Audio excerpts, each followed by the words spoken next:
എന്ത് തെറ്റ് ചെയ്തിട്ടാ സാറേ ഞങ്ങളുടെ കുഞ്ഞുങ്ങളെ ഇങ്ങോട്ട് കൊണ്ടുവന്നത്? അല്ല, കുട്ടികളല്ല, അവരെ കൊണ്ട് വേല ചെയ്യിക്കുന്ന നിങ്ങളാണ് തെറ്റ് ചെയ്തിരിക്കുന്നത്.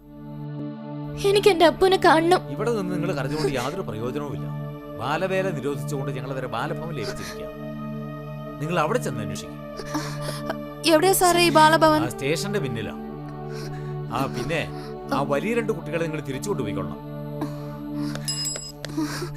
ആ കുട്ടികളെ വിട്ടുകൊടുത്തേക്ക്. ഞങ്ങൾക്ക് പറയാനുള്ളത് നിങ്ങൾ കേൾക്കണം. നിങ്ങൾ അവരെ അത്രയ്ക്ക് സ്നേഹിക്കുന്നുണ്ടെങ്കിൽ അവർ നല്ല ഭക്ഷണം കഴിച്ച്, നല്ല വസ്ത്രം ധരിച്ച്, നല്ല വിദ്യാഭ്യാസം നേടി ഉയർന്ന രീതിയിൽ ജീവിക്കുന്നത് കാണാനല്ലേ നിങ്ങൾ ആഗ്രഹിക്കേണ്ടത്? കാലങ്ങളായിട്ട് നാടും വീടും വിട്ട് അലയുന്ന നിങ്ങൾക്ക് അതിന് സാധിച്ചില്ല, ആഗ്രഹിച്ചിട്ടും. അതല്ലേ സത്യം. നിങ്ങൾ അങ്ങനെ ആയതുകൊണ്ട് നിങ്ങളുടെ മക്കളും അതേ രീതിയിൽ തന്നെ വളർന്നു വരും.